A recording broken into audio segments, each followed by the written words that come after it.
Samarnya kasus tewasnya anggota polisi asal Kecamatan Narmada, Brigadir Muhammad Nur Hadi, di Villa Tekek Beach House, Gili Trawangan, membuat polisi dan jaksa melakukan rekonstruksi ulang di tempat kejadian perkara.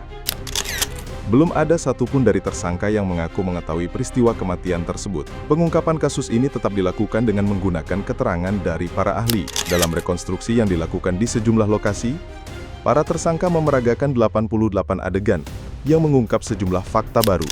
Lalu, seperti apa fakta dari rekonstruksi tersebut? Selengkapnya hanya di Tribun Lombok.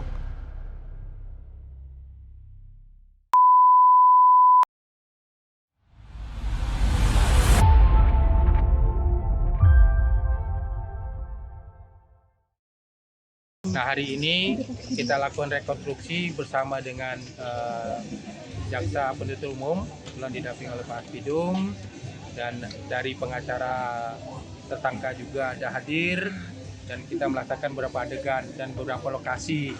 Jadi pertama lokasi itu di tempatnya kediaman tersangka, yaitu di rumah kediaman tersangka Yogi, itu 3 adegan kalau nggak salah. Terus di kantor juga ada 6 adegan. Terus di pelabuhan Senggigi itu ada 21 adegan, dan di Press Market itu ada 16 adegan, dan di sini ada sekitar 42 adegan.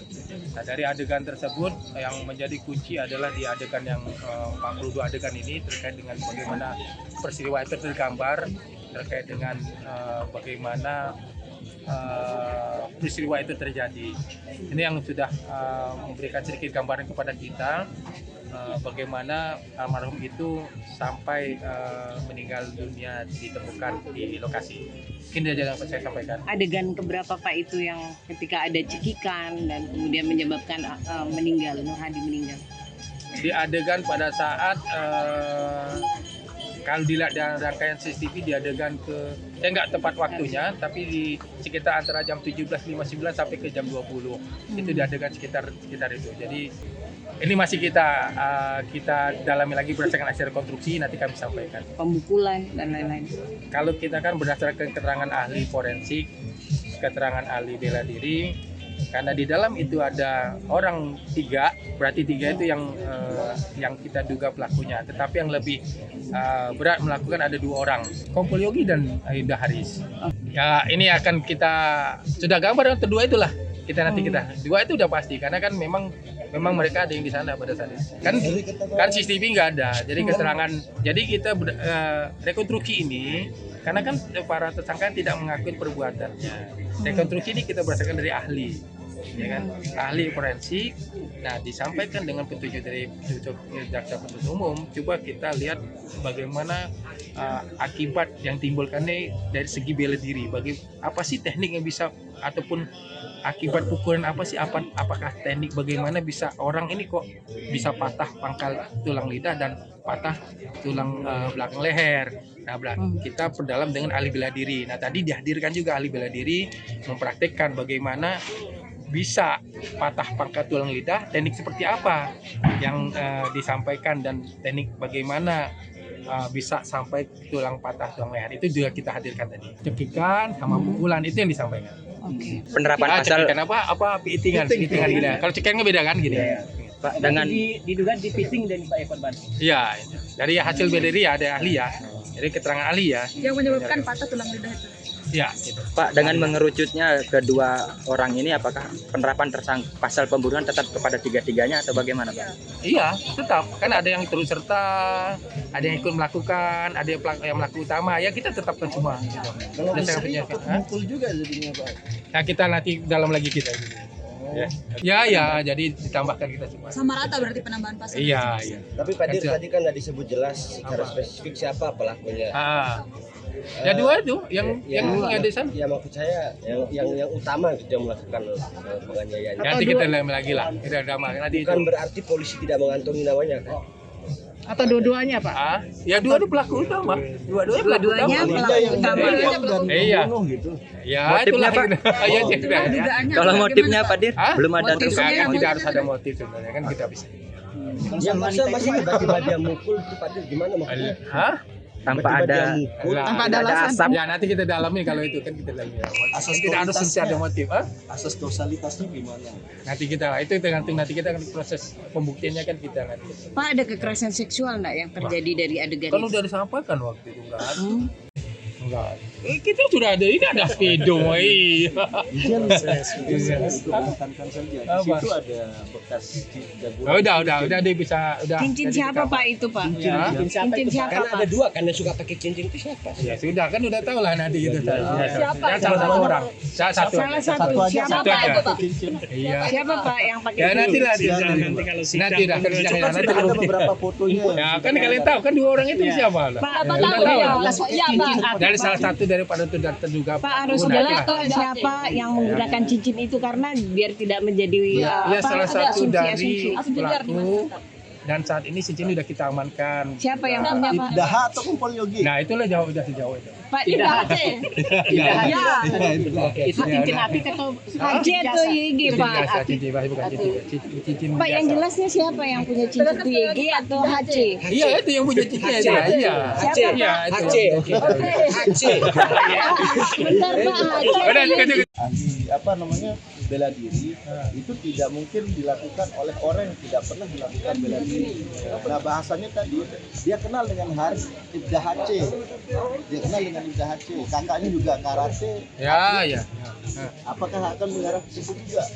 Mana apanya? Terkait dengan proses ini, karena untuk membela diri maksudnya yang melakukan pimpingan itu adalah orang yang terbiasa. Ya iya. Pak yang Artinya sudah berlatih juga karate. Iya. Ibda Hace ya. Pak harus jelas Semua Pak. semua. Bapak, Iya. Pak Dir harus jelas karena Iya. ini kan harus ada kejelasan yang memiliki cincin itu YG atau HC. Yang memiliki, Ya. ya nanti kan tahu sendiri di persidangan lah. Salah satu dari tiga pelaku memiliki ini. Dan kalian teman-teman Kan juga harus pasti tahu jelas kan. Pak. Kita tidak tahu Pak. Harus jelas Pak. Kenapa polisi tidak mau membuka ini? Kenapa Pak? Ya nanti kita buktikan di sidang siapa yang punya cincin. Kan kita yang penting bagaimana para pelaku ini kita ada tergambar perbuatannya. Iya itu kan harus dibuktikan juga. Dua-duanya memang menggunakan cincin. Kalau kita amati di CCTV itu satu. Kita gunakan. Satu. Iya, itu Siapa aja. Pak? Ya salah satu dari tiga pelaku. Kami kan mendampingi saksi dan karena ada pemohon JC, jadi kami masih melakukan penelaahan.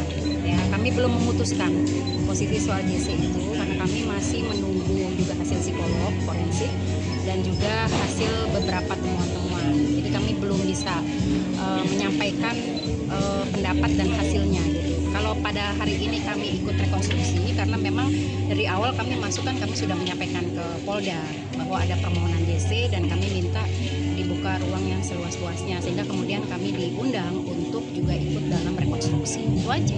Ada berapa tim yang turun tadi itu udah dapat sekarang? Lupa ya. Ada berapa orang? 5 kali ya. 5 orang. Bu, dari rekonstruksi yang diikuti tadi kira-kira memenuhi syarat atau tidak JC yang Saya belum bisa berpendapat ya. Pastinya kita tunggu aja karena itu harus lewat keputusan 7 pimpinan. Gitu ya. Jadi saya belum bisa berpendapat apa-apa. Artinya setelah ini apa langkah selanjutnya dari LPSK? Yang pasti kami masih menunggu hasil forensik dan kami juga masih harus menyampaikan juga ke sidang SMPL 7 pimpinan baru kemudian kami bisa putus. Apa yang menjadi pertimbangan LPSK Bu dalam memberikan JC nanti sehingga lama sekali proses ini? Yang pasti JC itu tidak mudah gitu ya.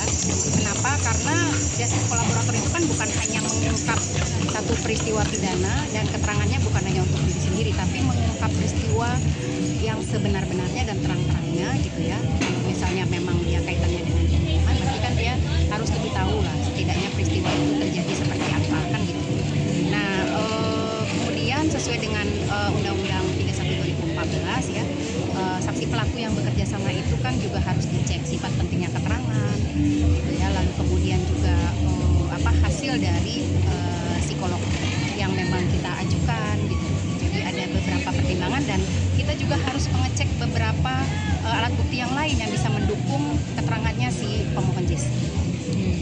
dari puluhan adegan ini sudah ada kesimpulan Bu dalam benak Ibu gitu? Belum ada ya? Bu, apakah pertimbangannya mengenai permohonan itu dari pihak pemohon itu keterangannya di berbeda-beda atau tidak? Saya tidak bisa menilai ya posisi itu untuk saat ini karena itu akan posisinya akan terlihat kalau kita memang mengajukan JC itu kita memenuhi, kita menyimpul kita memutuskan JC atau tidak.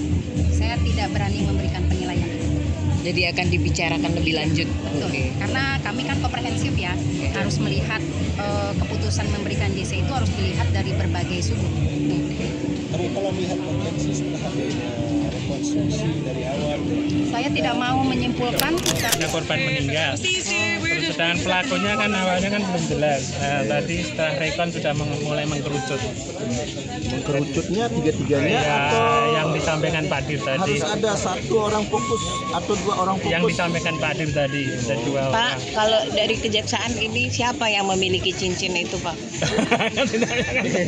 Iya Pak. Jelas ada salah satu. Dan sudah kita kasih petunjuk untuk disita. Kan mereka ada 2, ada YG dan Udah HC. disita, Siapa udah Pak? disita. Siapa Pak, YG atau Ikuti HC? aja tunggu. Kita minta tadi penyidik untuk menyita dan sudah disita. Oh, mungkin begini kisi-kisinya Pak. Apakah dia bentuknya kuning atau bentuk cincin lain? Udahlah pokoknya cincin. Cincin akik. Ya pokoknya cincin lah. Nah, Cincin apa Pak? untuk melakukan Tapi pemukulan. Tapi berbatu. Pasalnya gimana Pak? Sementara kita 338 ya. 338 ya. Arahnya ya. Ya, detailnya seperti apa? Pas ini kan antara pasal-pasal yang diterapkan ini bertolak belakang. Ketika satu yang dibuktikan nantinya akan gugur itu. Jadi kan 351, nanti kita lihat 359, ya nanti kita lihat 221. kan bawahnya kan juga nggak tunggal juga. Oh, ada subsidiaritasnya ya. Pak, berarti dari rekonstruksi itu 2 tersangka YG dan HC memang melakukan tindak kekerasan terhadap korban. Iya, seperti itulah. Keduanya, Pak. Keduanya. Tapi kan ini kan Download Tribun X sekarang. Menghadirkan lokal menjadi Indonesia.